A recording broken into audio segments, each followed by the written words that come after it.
Hey, what's going on? Welcome to Songs by A Storyteller. My name is Danny Lamb. I love to tell stories and I love to write songs. And oftentimes those two collide and a story becomes a song. So in 10 minutes or less, I'd love to tell you a little bit of a story and then play you the song that inspired it. If you like what you hear, please don't hesitate to subscribe, leave a comment, tell me your story, and I hope we can be real friends. Just like a superhero who lights up a powerless world. What's going on, friends, fam? My name is Danny Lamb, and welcome back into my barn for the second ever episode of Songs by a Storyteller. Now, the song that I picked today is a song I chose not because it's my newest song or the song that I'm most excited about right now. Of course, both those things are very true. But it's a song that I picked because it's maybe more relevant this month than ever. See, October, while being known for a lot of different things in people's lives, is known as Anti-Bullying Awareness Month.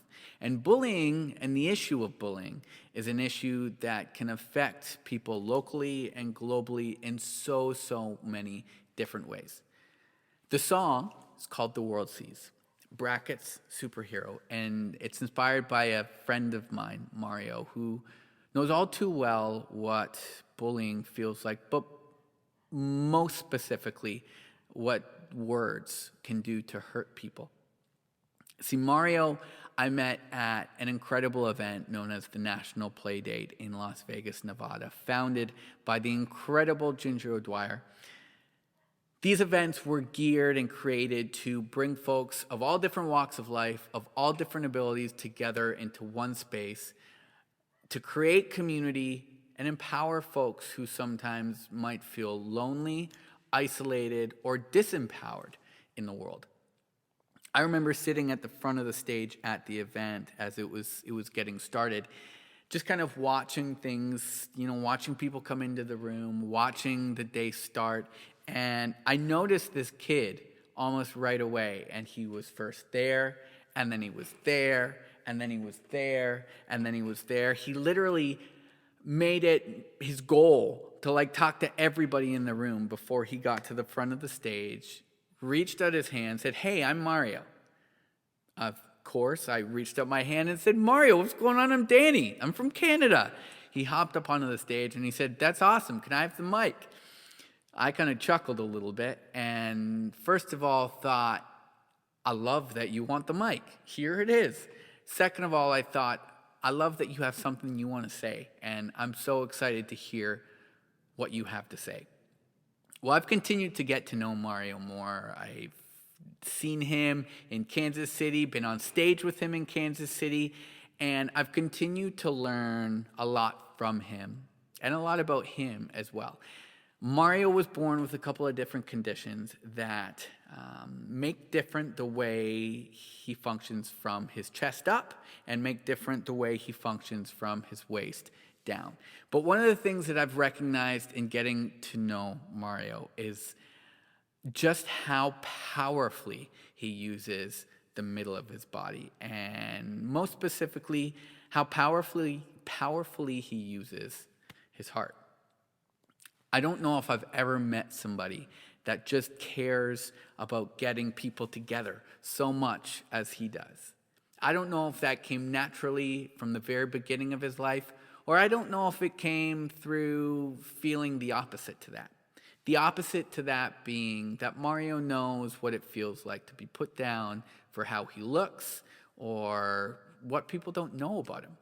And through my last experience with Mario, I couldn't help reflect on how often that happens in the world. How often we see something and make all kinds of assumptions based simply on what we see versus what we care to learn about and get to know. And in getting to know Mario, I've recognized that, quite honestly, he's more able-bodied than some of my most able-bodied friends in the world. And the good that he puts into the world will always cut through any challenge, any obstacle, I think, that any one person is faced with in the world. My experience in getting to know him has really brought me back to a saying that I've grown up with from past to present as a kid and now even as an adult. And that attitude is everything. And I don't think it really matters what happens to you in life, but how you choose to handle it and how you choose to manage it and what kind of good you turn that obstacle into. And Mario's done just that. He's a champion of a really cool initiative called Buddy Benches, which is a anti-bullying campaign and initiative geared towards creating community, specifically in elementary schools, but beyond. There are benches, super cool, colorful benches installed that become a symbol of friendship, a symbol of kindness, a symbol of community, where a kid can go to know that they belong there. That place is a safe space, and anybody that wants to be that person's friend is going to go there too. So this is again called The World Sees, and it's from Mario. Words as weapons,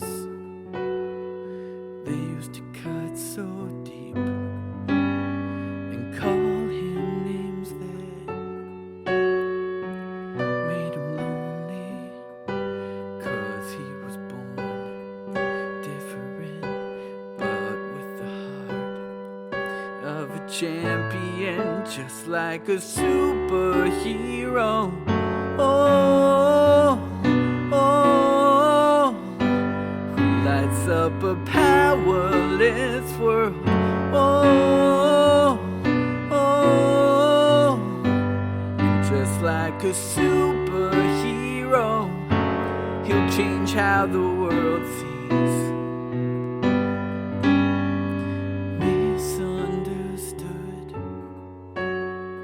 he never spoke too loud or dared to dream of being someone who could lead the crowd, but dancing through the storm, he knows that love is the answer, just like a superhero.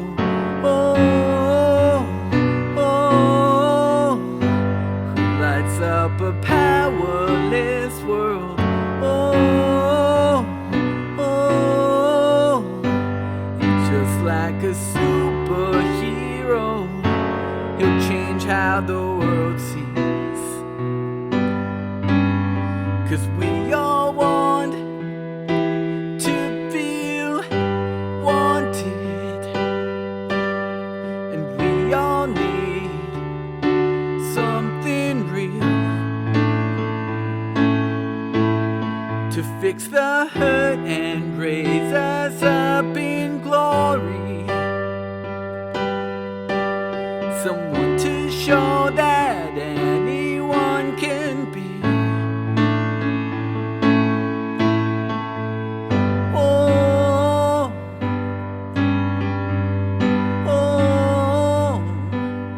Just like a superhero.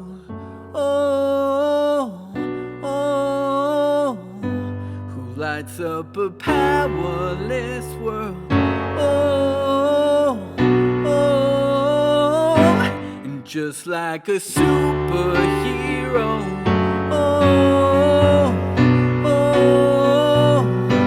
Who lights up a powerless world.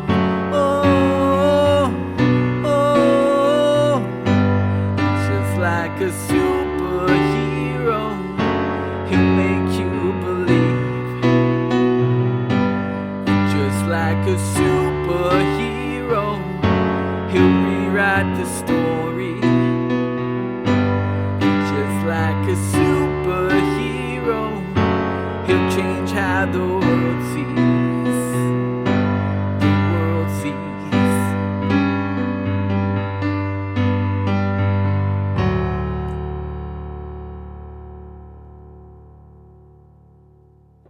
I challenge you this month and every month, watch the words you use and say something nice to somebody every day. I dare you. Just like a superhero, who lights up a